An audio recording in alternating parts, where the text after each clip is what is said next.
Today we are talking about first grade in a Charlotte Mason homeschool, and I'm actually on my sixth first grader. I'm going to share with you which books we're using from a history perspective. We're going to look at some handwriting resources, my math, and also some of our nature study resources for my first grader, because I have a first grader who is being paired with her younger brother who's in preschool, and I am going to be doing school with the two of them really side by side this year. So let's get started.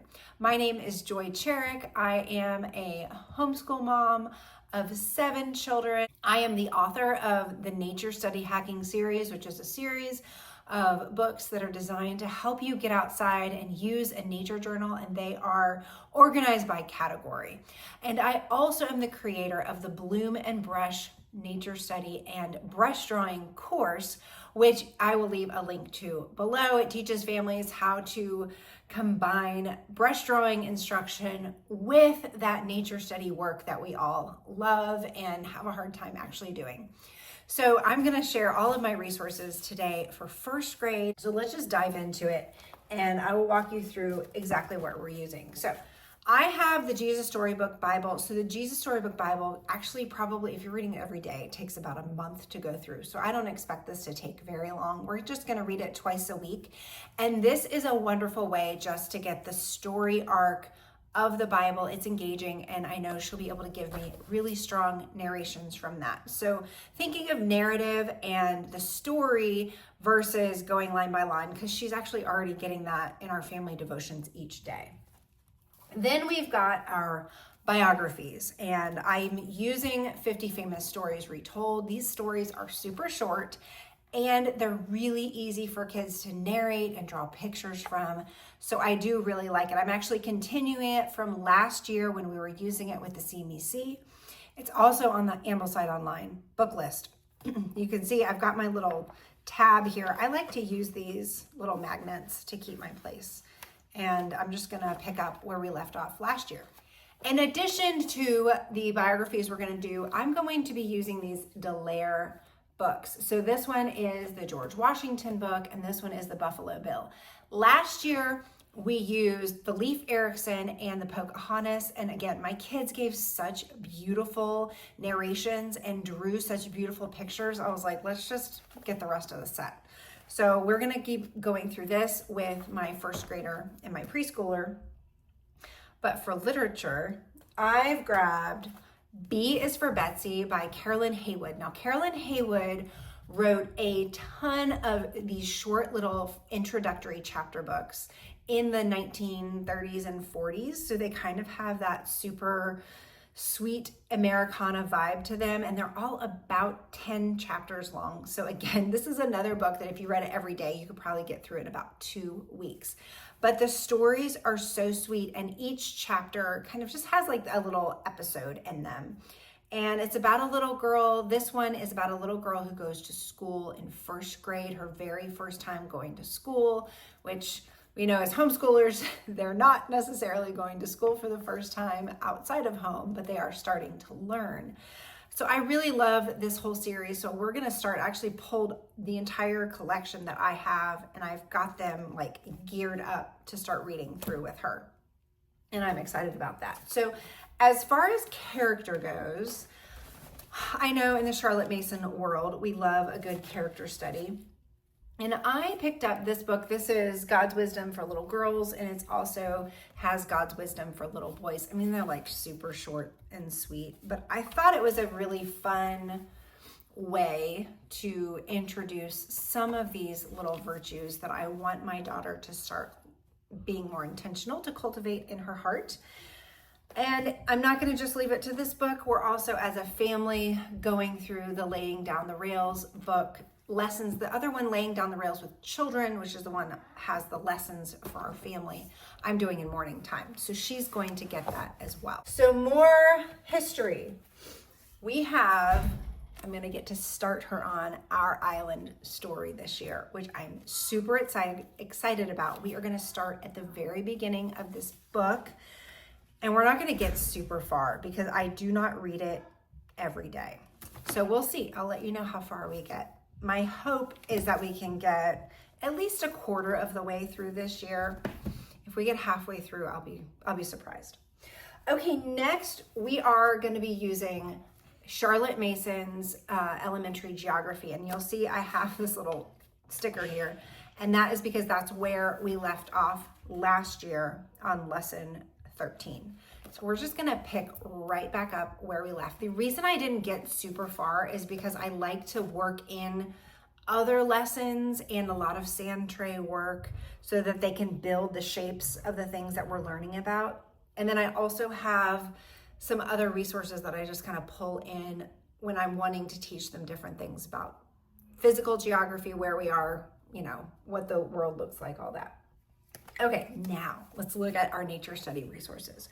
So I love Gail Gibbons for kind of the early elementary school age for introducing nature study concepts. So I actually often, you'll see in my nature study resources on howeverimperfectly.com, there are a ton of resources that go with each of my books. And I always pull Gail Gibbons as a really great introductory, because what she does in these books is really just give kind of the flyover, but it's really given in an interesting way that's engaging. So you're going to be able to have lots of opportunities for copy work or drawings from this. And I do not read these in one sitting. I often will read like a couple pages, 2 or 3, and then stop. I'll put my little bookmark in, and I'll have them give me a narration, draw pictures, like kind of do a little deep dive. So each one of these might take me a couple weeks to get through with my daughter as we're studying the things that we're studying this little term, which is actually going to be composite flowers, which is something else that I cover in my Bloom and Brush course. I have one module on composite flowers. So I like to take those concepts and kind of expand on them. For math, I am continuing using the Beast Academy series, and I really love it for my younger kids, and especially when I'm sitting shoulder to shoulder with them. Now, some of my older kids have been able to take off and go do really well on their own with Beast Academy once it gets online. But I will caution you against doing that, because I do have one child that really actually tripped him up because the concepts when they're on the computer got entirely too abstract. Math is really about measuring real things. So that is why with my Beast Academy, that she's going to do 1C this year, we're also going to do base 10 blocks, tangible little shapes that she can actually play with, move around, build with, and count. And that is so essential for building our children's just mental pictures in their mind, that they're actually thinking about moving actual things and that they don't just see an abstract number in space. If they're just seeing numbers, that's a problem. We want them to see shapes and things, and that they're moving those items around, because that gives them the foundation that they need for numeracy, like number fluency. So that's what we're going to be doing there. And I love a good art instruction. Like I said, I've got a lot of that going on at the Bloom and Brush course, which is you'll get your brush drawing. But I also really love this resource, which is how to draw almost everything. My little kids and my older kids too have really loved having the step-by-step drawings in here. So I know that looks like a lot of books, but I do not read them all in one sitting, and they are spread out over a 12-week term. And they are spread out across a week in little chunks. So it's not completely overwhelming. I'm actually gonna leave a link to this for you to download. These are my morning time plans. What I'll do is I'm gonna leave a link to my Form 1 mom time plans, because anything with a Form 1 needs mom guiding you through it. And I have just come up with a very simple way to just go, okay, on Monday, these are the things I'm gonna do. On Tuesday, these are the things that we're going to do. And so then each day I know exactly the things I'm focused on so that I don't feel overwhelmed by all of the things I need to get through that week. I like to do more of a block scheduling. And sometimes I'll even, instead of writing the days of the week, this is what I did last year, I'll just put block 1, block 2, block 3, and then I'll have a little bit more time. But this year, since I do have a lot more intentional time with my younger students, because my older kids are in different tutorials and stuff like that, I have more time with them. So I have more schedules that I'm able to do. Okay, so then the other thing, 2 other things I'm doing with my Form 1. Now, I love this handwriting curriculum. It is called Beautiful Handwriting for Children. Now, do you have to do italics? No, you do not. The reason I like this one is because she gives the coaching tips for every single curve, and it helps me as a mom understand exactly where the letter needs to form, drop, come back up, and then hit. And I love the way that she explains that. So this is a really great tool just to get your basic letter formation. And then you also will know how to coach correct letter formation. Because let me just tell you right now, coaching handwriting is the whole game. If your child, now I know some of your kids are super neat and they within themselves want very neat penmanship. That is not my family's bent. We are fast and sloppy. So my kids need a lot more coaching and a lot more intentional, this is how we do it, and we're going to slow down and do it correctly for like ever. So I've actually been re-coaching some of my older kids using this method so that we can slow down and just have legible handwriting.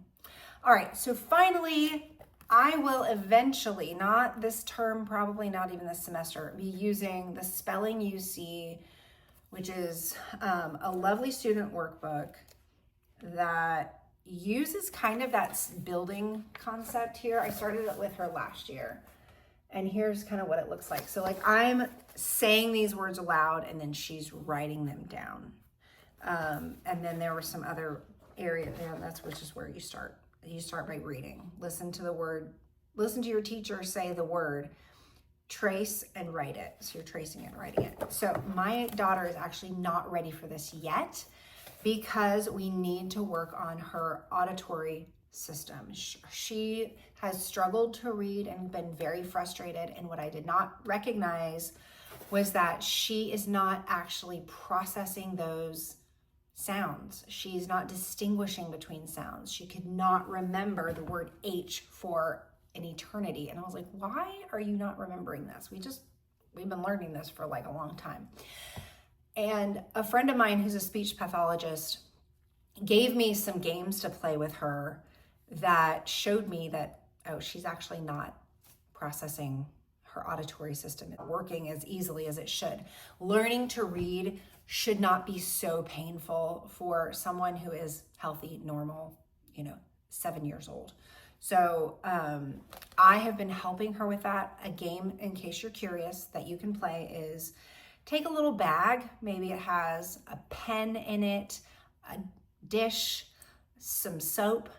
These are words that are consonant, vowel, consonant. So those kind of 3-letter, 3-sound words. Cat, pig, whatever. Place those items on the table. And the game is, I am going to say a word slowly. And when you know what it is, you're going to pick up the item and say the name at the same time. So if I say p-i-g, then the child goes pig and picks up the item and says the word at the same time. And when I first started doing this with my daughter, she could not distinguish between and could not put those sounds back together. So then we had some other things we were doing that was helping her get there. So I am going to be working on those kind of foundational skills with her and trying to help her auditory system function before we move forward into more reading lessons. And of course, I'm not going to even talk about spelling because she has to be able to hear it before she's going to be able to see it and write it. So the last thing I want to tell you about for first grade is singing games and hand clapping games. So I went through and made kind of a list of some of the songs that we've been doing over the last few years with the See Me See, but then also some songs that I really love and I want to share with my kids. Hand clapping games and jump around type of games. And I really love them. And the kids have a lot of fun as long as they're not complaining about, doing something. But that movement is so good for them. They need to be moving their bodies. They need to be making those connections, head and shoulders, knees and toes. I mean, talk about an essential game to play with your kids to make sure that they're making that word-body connection. Those are so important. Okay, I am going to leave a link for you to be able to download and it's going to be the Google copy that you can just change it yourself to my Form 1 Mom Time plans that can help you get started planning or just make it really simple. It does not need to be anything complicated each time you're teaching your young kids. It just needs to be doable and something that is delightful for you. All right. Well, I will see you next time. I hope to see you over at the Bloom and Brush course. I will leave a link to that as well. See you next time, guys.